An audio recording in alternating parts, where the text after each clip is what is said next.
You know what's crazy is that I know a lot of people have this, and I don't know if it's like a natural instinct, but or even just a culmination of little hints that I've gotten from people like you or people around me in my life. But I think my biggest inspiration was what I don't want.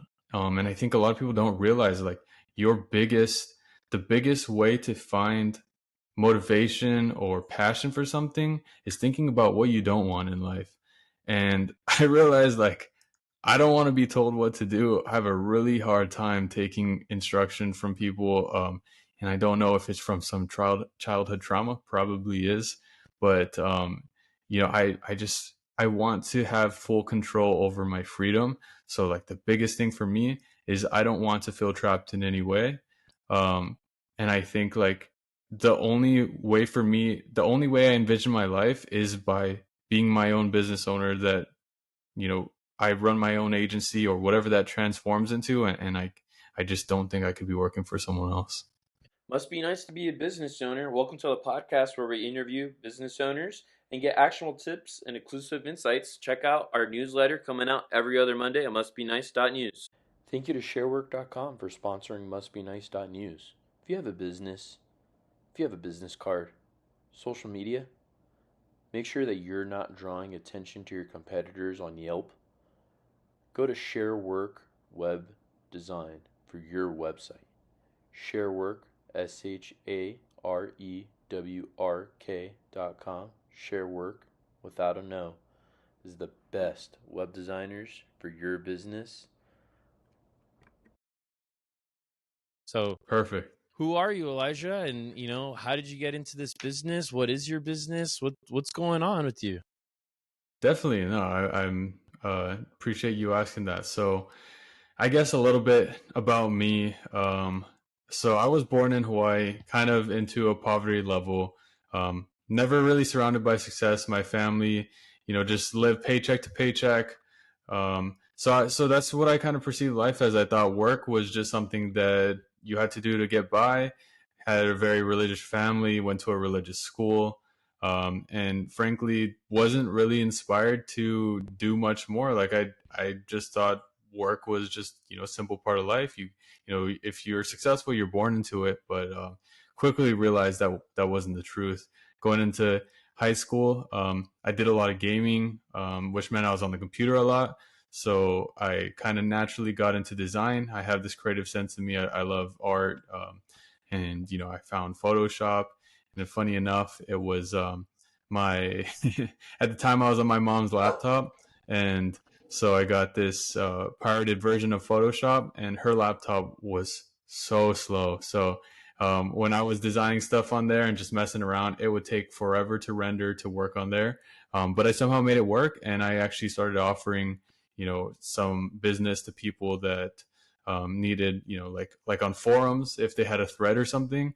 I would be like, you could do way better. This could look way nicer, and you might be able to get more customers. So I'd offer them that for like 10 or 15 bucks, maybe even less at the time, because I was like 12 years old, and I would just spend the money on video games. So that's kind of how I started realizing like money doesn't just come from someone else, from a job, but you can actually generate that yourself.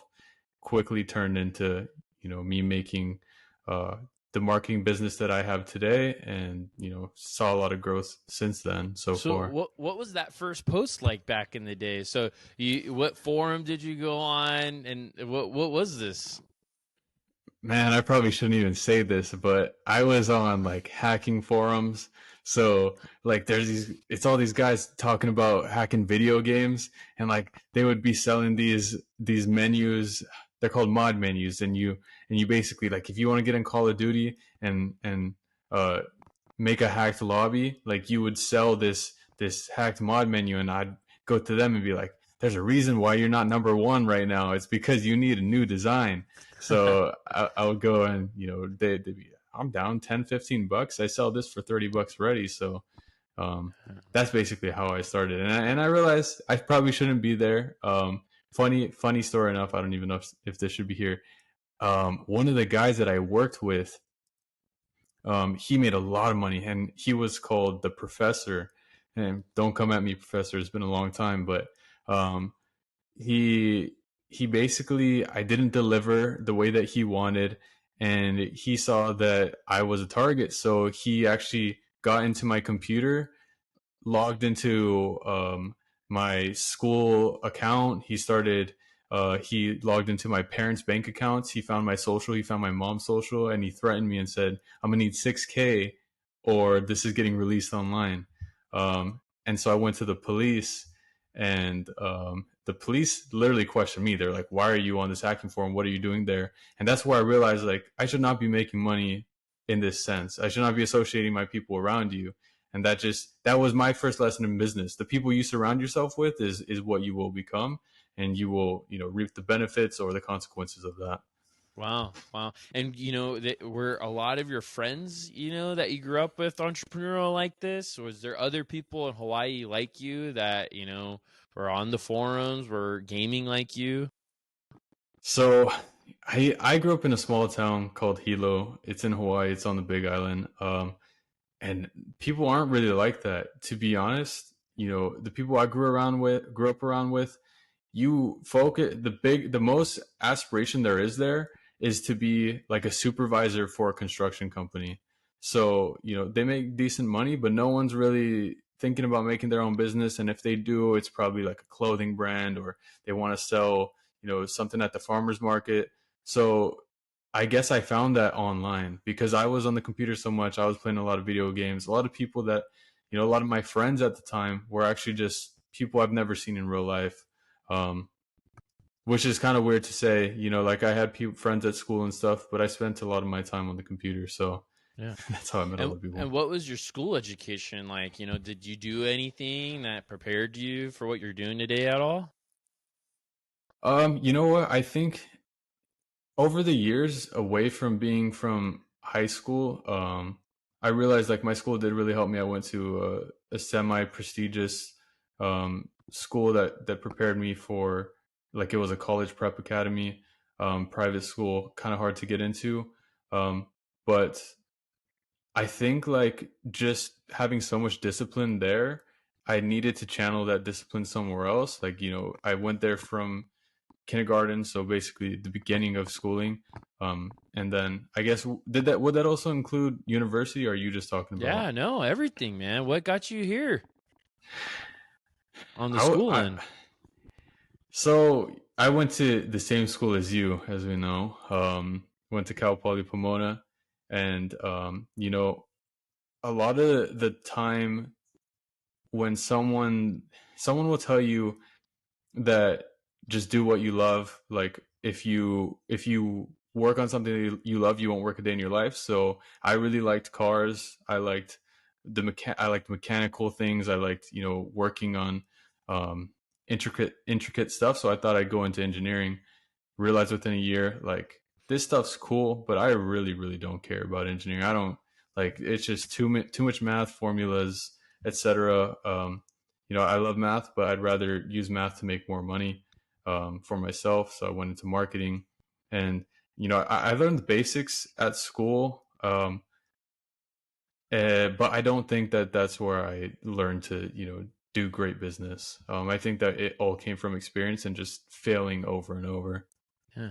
And what is exactly, your business? What is your business? What do you do? What brings you, income?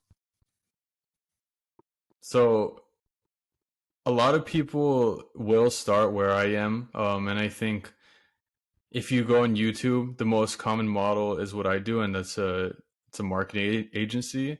And whether you're in social media marketing, that's where I kind of start. So I went into let me backtrack a little bit. I went in from graphic design. I started doing a little bit of social media posts. So I'd go to companies and be like, "I'll run your social media. I know, I have design knowledge. It'll be nicely branded." And that did well. So I thought, how can I upgrade this? And I went into actually saying, like, I'll get you new clients. I'll get you more business. I won't just run your social media, but like, I'll reach out to the potential people that you want to work with. And that's where I'm at right now. So I run a B2B startup marketing agency. So I help businesses that sell to other businesses find new clients. And right now I'm really trying to hone in on software or SaaS. So I help founders in that niche, but I also like what I've been working on has kind of been, I wouldn't say all over the place, but I still work with different types of companies as well. Yeah. And, you don't have to really go that deep into your book of business, but, at your scale, like what is your companies look like? How many clients do you have? What does like a week look like? Where are you in your scale of your marketing company? Yeah, so a lot of the companies I work with are startups. So, you know, typically you won't see a company that has over 20 employees. And sometimes it might even just be one guy, you know, and I know that a lot of people will have flack against this because you want to work with people who have tons of money, who have infinite funding. And there's also a balance that you can have there because startups go through what are called fundraising rounds. So, they can get pre-seed funding, they can get, their family to invest in them, and they can even have like Series A funding. So typically what I look for are startups that just got funded. So, whether they got $1 to $5 million in investments, I go after them and tell them, they're fresh. They have I guess what I see is like this period in time where they're willing to invest more. So I talk to them and say, look, I can help you find more clients. And I guess what was the second part of that question again? Yeah, just, what does your book of business look like, right? Where are Mm-hmm. you in your scale of marketing company? So right now I have about seven. I think I'm onboarding my eighth client, and that's been revolving over time. That's not my eighth client total, but that's my eighth current client. Mhm. So I'm juggling around that many people. Right now, I guess just revenue wise, I'm just hitting the 10K mark per month, which is the big thing that everyone wants to do in an agency, or I guess really in any entrepreneurial journey. Like I want to hit my first 10K month. And like it feels good. It definitely feels good. So that's kind of where I'm at. That's awesome, man. Congratulations on that success. And, it must be nice, right? You got all these, you got a couple clients going, you got a book of business, it's paying you every month. What is that like, having a book of business, owning your own business and enjoying the fruits of it? Like, are you, going on private jets all the time, or are you not using any free time at all, and you're just grinding 24/7? What is that like? You know what? The thing that a lot of people see in business is it's so much different than you expect it to be because like you start this journey wanting to have a nice car or a very nice house, travel all the time. And to really get to a point to get that, you have to stop focusing on that as much. So, I guess 3 months ago and before that, for the past 2 to 3 years, I was grinding very hard. I didn't buy anything. It would be hard for me to even go out and eat out. I was very frugal. I got up, had a routine. Like in the morning, I'm going to do this, this, and this. I have my to-do list. I have to finish it. There's no way. Like I'd stay up to 2 a.m. if I'm not finishing everything I needed to get done. And I grinded very hard. Like I'd have, to be honest, like some days working 16, 18 hours. Barely getting sleep. And then I realized, I started seeing the fruits come in. I started getting more clients. I started getting more money. It got a great cash flow. I have clients coming back, 2, 3 months, even more. So they're staying. And then I realized like, I don't need to keep grinding and hustling extremely hard. Like I can relax and enjoy what I have. And I think that people don't always do that. They just keep going and then they're hitting 100K months and then they're hitting 500K months and they're in this constant state of stress, and yeah, they enjoy it, but they never really get to enjoy their fruits. Yeah. So right now I'm sitting back and I try to restrict myself to 8 to 10 hours a day and actually enjoy life. Yeah. So you went from doing basically overtime all the time, every day, to now you're just doing the normal, what would be your 9 to 5, right? Exactly. And I think that's the way that I pay off to myself. Instead of buying an extremely nice car or, um, like I do like to travel, so I do save up for traveling. But instead of spending all that money, I just realized that I don't have to, I invested back in the business so I don't have to keep working so hard.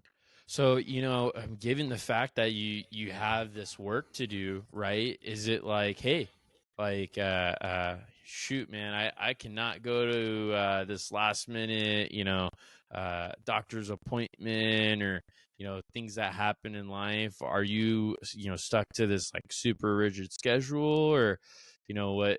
Is there any flexibility at all given your business operations? I think so, definitely. I, the only thing that really holds me back are new client meetings or existing client meetings. Everything else is completely flexible. The thing is, I like to get everything done before 12 p.m. in the day. Obviously there's going to be more than that to get done, but I like to get the chunk of my stuff done before 12 p.m. so I can enjoy the rest of the day or have less stress. But yeah, that's the great thing about this. Like if you want to run an agency, the only thing that is really holding you to where you are, at your desk or whatever you're working on, it is having discovery calls. So talking to clients that you're hoping to close into a new deal. Yeah. And I really want to deep dive more into that, but right before we get into it, I know you did all this hard work, you and even before the hard work for the business, you did the hard work for school. You were going Mhm. to this, elite high school, and you went to college for marketing too. Was it worth it? Is that something that you do all over again, or is it something where you would have just done your interest and maybe would have tried a little bit less?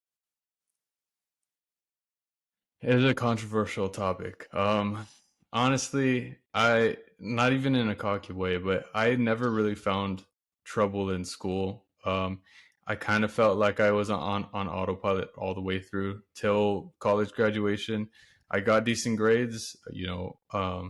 I did very well in high school, and I don't know if that translated to my college education, but to be honest, if I had the same mindset I do now when I did even 3 years ago, like when I was halfway through my college education, I would have dropped out or I would have never done it.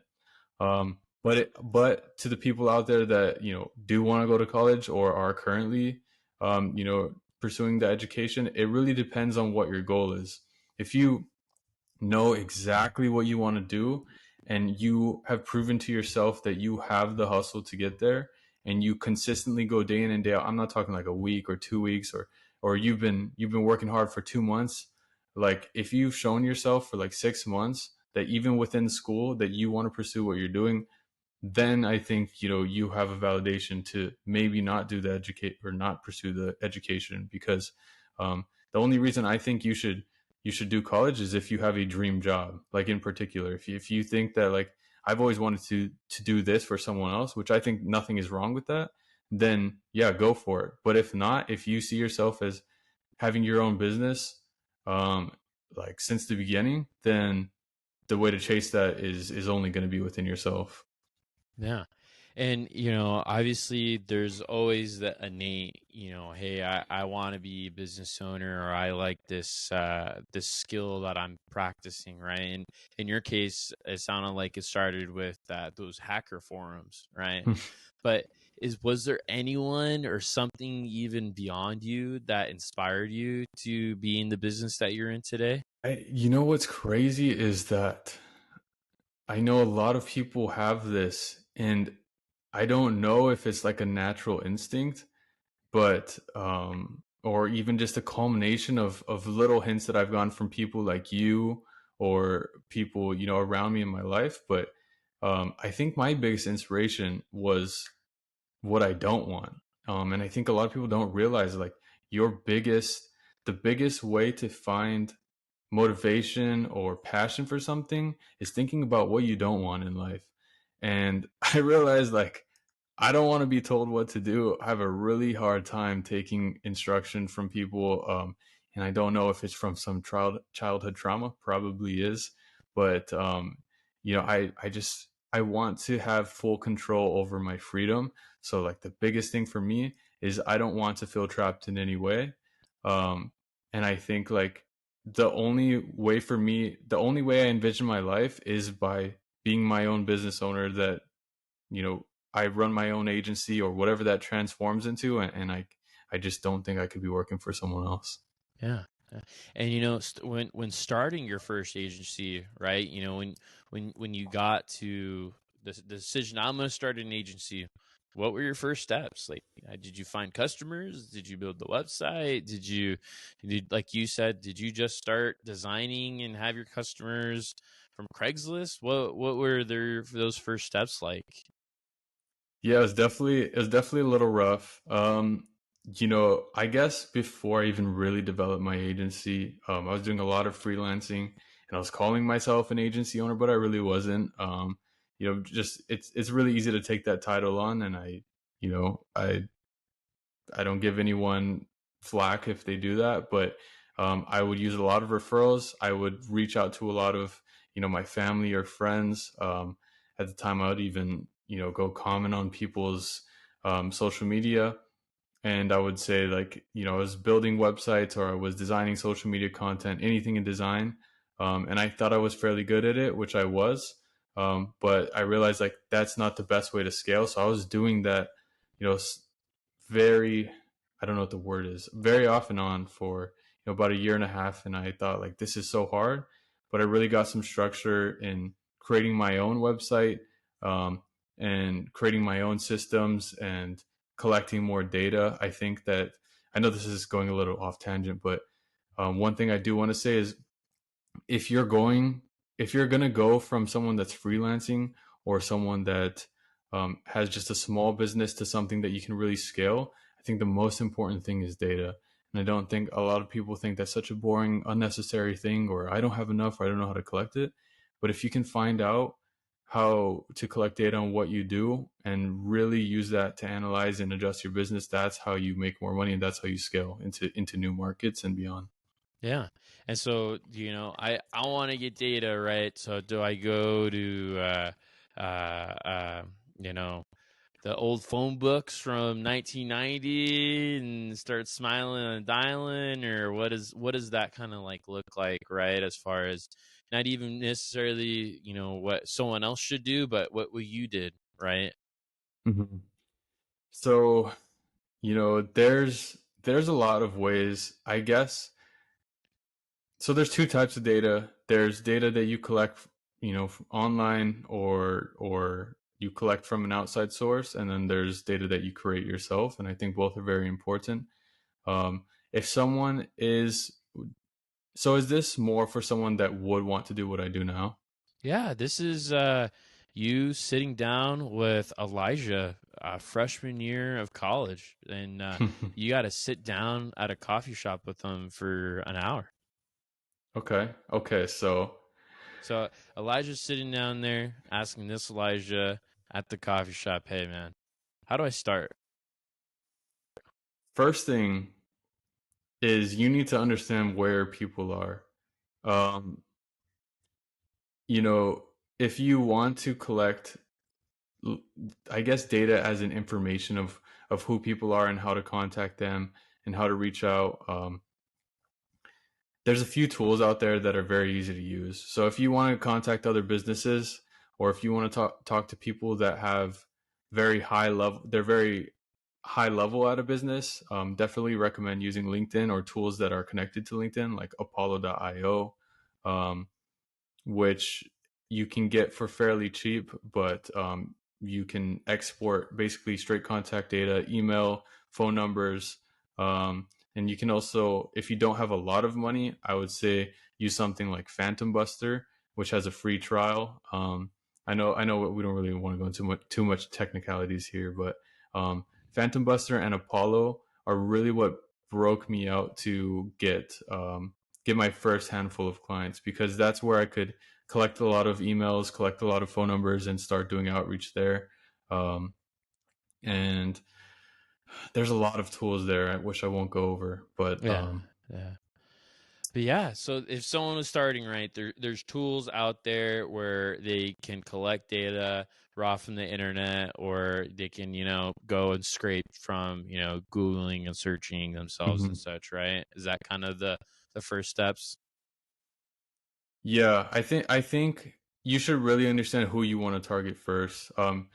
One of the biggest returns on investment, time wise, for any person trying to break into a market is understanding who they're targeting. So doing some niche market research, um, trying to create what's called an ICP, or ideal consumer profile, or ideal customer profile, and you decide who are they, how old are they, their demographic, what kind of pains do they have, where do they hang out, are they on certain forums, are they in Facebook groups, are they sitting on LinkedIn all day, or not. Like, you might even think, oh, I need to talk to dentists, but dentists are, um, like the only ways I can think of, or cold calling them, or finding them on social media. But the thing is, those guys aren't even on social media. Even if you find them on LinkedIn and you get a list of 10,000 people, I guarantee that very few of them are going to even respond to you.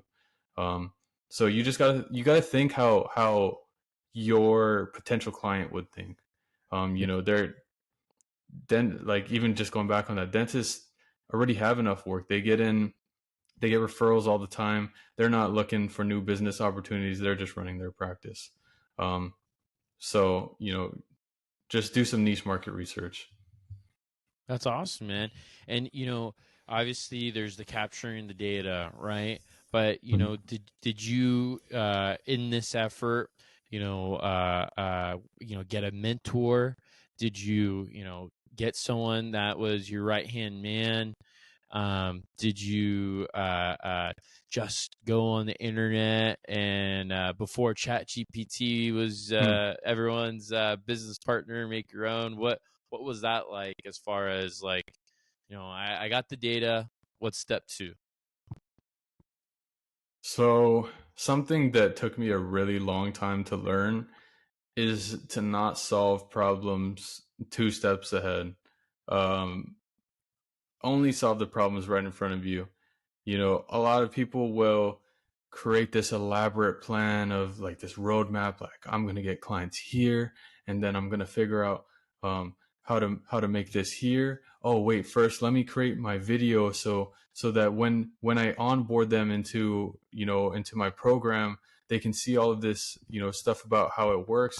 And then they realize that they spent 60 hours on a system that they don't even know how it's going to work. So, like, when you're trying to create a successful business, just especially in the beginning phases, just solve the problem in front of you. If you don't even have your first client, don't even think about what you're going to do with them. Even if you're scared, a lot of times that's fear driven. Even if you're scared about what you're going to do once you get them, just worry about getting them, because the more that you fail and realize that, like, it's even harder to get them than you thought, you're going to be far more behind if you worked on everything that comes after that. Yeah. Yeah. And would you say this is like a solopreneur effort? Is this something that you can completely do by yourself? Yeah, I actually recommend it. Because a lot of people will. It's hard finding a good business partner, especially in the agency space. And you know, even before thinking about a business partner, you got to realize, like, what do you even have? What skills do you have? You should find success by yourself before you look to work with other people. And like, even the benchmark, I think that a lot of people run by in the space is that you should be making 10K or more before you even hire somebody. And that's not even talking about a business partner, because a business partner is a lot like a romantic relationship. Like, you may find a good business partner and it may work well for you, but they're not going to be the best for you at all times. They might even hold you back in some ways. You might not grow in some ways. So The best way is to discover it through yourself first, in my opinion. Yeah. And so, obviously, like you said, there's these benchmarks, what was that breakthrough moment? Was there a specific client? Was it the first client? What for you was, man, I'm making it? I think I had more of a relief moment. So it was even last year. I checked my bank accounts, and this is me after trying for so long. Like, I started feeling hopeless. I checked my Chase. I checked um two like local credit union bank accounts, and they were all negative. My Chase was negative 100. My other ones were like negative 80, and I was like, what am I gonna do? I am literally screwed, and now I'm gonna have to get that job that I didn't want. And that was like the biggest moment in like that was like a keystone moment for me to realize, like, I can do this in such a weird way. I guess it was just a lot of a huge motivation boost, and I just put my head down and like really tried to figure out what my problems were and quickly turned it around. Um, and while I was applying for all these jobs, at the same time, I was still working really hard to get, another client, or even, I guess, my first client at the time for what I'm doing right now, which is that B2B marketing agency. Um, and I got it like right in the nick of time. It was like 5 days before rent was due. Um, I got my payment. I think it was small. It was like $983, but it covered all of my negative balance, and it just covered my rent at the time, which was small because I live with roommates. Um, and like I was like, wow, this it really does pay back. Like, even though I'm not like rich or anything, like, I can do this, I guess. Yeah. And would you recommend that for other people, right? You're coming out of college, you don't have a job, and you're starting this, and then you get the negative bank account moments. Like, that's not for everyone, right? Is that something that you would recommend? And if so, who to? I think you should really, really know what you want first. And at that time, like, I knew that I wanted that, and I knew there was no other way. And being in that situation really affirmed that to me. Even though I started applying for jobs, because you still need to have backup plans. Um, like that was a pivotal moment for me to realize, like, this is what I'm gonna do for the rest of my life. um but for everyone, if you think it's a consideration, or it's a way to make, it can't be a way to make money. If you're gonna put yourself in a situation like that, it's not just because you want to make money, it's because it's something that you're truly passionate about. And that's like bottom line. Yeah. Well, I know one of the things that you were speaking of is that you were doing that 9 to 5 kind of hours, right? I mean, what does your routine look like? Are you, my favorite question, waking up and doing yoga every morning before you start work? Or, are you taking a large lunch break? What's going on with you that, allows you to be so successful? Are you just, not sleeping the same time every day and working all night? Like, what does that kind of look like? So I think that sleep is very important. That's the number one. For someone to be successful and happy, I think that you need adequate sleep. I don't think it's the same for everyone, but 7 to 8 hours is the obvious, baseline there. Second thing is, I think that, like, you need to have a really good diet, regardless of who you are. I'm not saying like you need to um, restrict or watch your calories or blah blah blah. I just think that, like, you should, eat semi well. That's what I do. Just because I've noticed that if I eat well, it helps me feel better. I even get in a better mental state. I can focus better. Um, so that's the second thing for me. When I wake up, I I do work out. I do get a cold shower, and I will always, for the past 6 months, maybe 7 months, I only take cold showers, or I try to do a plunge if I'm at a place that I can. Um, and I think it's probably some voodoo shit. I don't know if it even works. But the thing is, I believe it works. Like, it's something in my head that I feel makes my day better. And even if it's a placebo, that's fine with me. I think like a lot of people try to fit into like someone else's narrative and try all these routines and if they like what it does and they feel like it kind of works for them, but then someone tells them, oh, that doesn't work, then they'll stop doing it. But I think that your routine should be completely up to you, regardless of what's proof or what's not. But I try to keep it fairly simple and stay flexible. The only things are the sleep, the workout, and also try to keep great hygiene, skincare every day, that type of thing. And if you had to do it all over again, what would you do differently?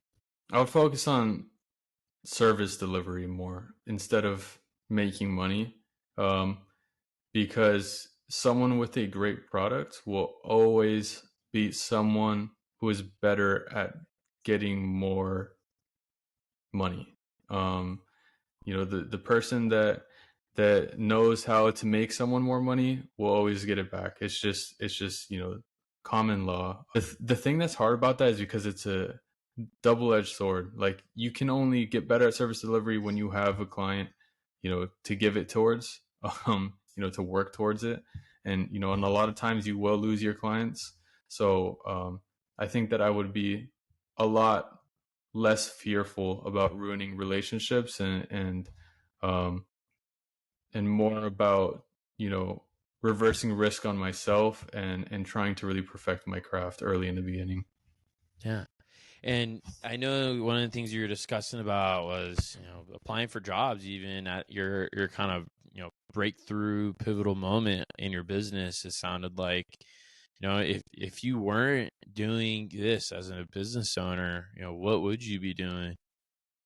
I think my dream has always been, and I still hold this I think like at some point I might even try to get there, but I've always wanted to do marketing for some gaming company. Like I don't really play video games as much anymore, but as a kid, that's what I grew up with, and I thought it looked so fun. Like if you look at YouTube videos of their studios and stuff, they look like they're just having a good ass time. And I'd love to promote that stuff for them. So maybe that's something in my future. Who knows if I get bored, but that's definitely where I would try to be now. Yeah. And, if you had to, give advice to anyone that was a business owner or starting a business, what would that advice look like? I think that you only have one life here. If you do not try everything you can at any moment in time, you know, for the business you're working on or for the venture you're working on, what is the point? And I know a lot of people don't see it like this, like I know that this might even go into your spirituality or religion, but there's no reason to not give something your all at any time. Whether you are, just working a quote unquote dead end job, why not give it more? You never know if you give more energy to the next person in the drive through, maybe they'll give you more money. Maybe they'll give you an opportunity. Like you're great at this. You're very communicative. I'm starting this business. We're gonna pay you like $30 an hour. That's an opportunity right there. You never know what's gonna come through the door. So if you're not giving it your all, there's no reason. I think that there's no reason to not give it your all. Yeah. And if someone wanted to do business with you, Elijah, how would they find out about your business? What is your business? How do they get in contact with you? So my agency is Primilink. It's Primilink, and you can just add a .com to the end of that to find my website. There's a nice little video. You can see kind of what we do, and I have a calendar on there if someone were to want to talk with me. Mainly working with service-based businesses that serve other businesses. So if that sounds like you would love to talk with them. Yeah, that's great, man. And I do have one last question for you, or two last questions for you. How did you start your website? And did that something that you designed yourself? Yeah, so I did. I did use WordPress. It took quite a while, but that is something that I did design myself. Okay. And any last words to business owners, and last final comments on the podcast? No, I think that, if you're gonna do what I'm doing now, if you just want to start an agency, feel free to reach out to me. Would love to help you. Not going to charge you anything. I know that I would kill to have, some advice from someone even one step ahead of me back when I started. So, the least I can do is help others out as well. Awesome. I lied. I do have another question. Go for it. So you've met your goal. You've done $10,000 in revenue a month. Where are you headed now? What's next? Is it just staying, flatline like this? Is it creating a team? Once someone's at the official agency mark, where is their next mark? At least what in your narrative. I think it's about outsourcing and scaling. Those are the two words that everyone talks about. So, hopefully soon I can bring someone on to do what's called BDR. So find their business development representative, and they go find new clients for me because I do a lot of that. Takes a lot of my time, and maybe in the future I can get an SDR or a sell. Actually, they're the same thing, but I can get actually someone who does sales calls for me, so I can get someone to actually take every discovery call and maybe close them at a higher rate. But for me, I just, want to make a little bit more. I'm not looking to make, millions and millions a year. I just want to get at a comfortable place. And I know it sounds like a lot, but like my goal now is to probably make 30K a month. That would be awesome. But at that point, I'd be fine spending 20K a month if it meant I spent less time in the business. So I'm fine being at the same place I am now. If I work less, and I know that's contrary to many other people's beliefs, but that's my goal. Awesome, man. Thank you so much for being on the podcast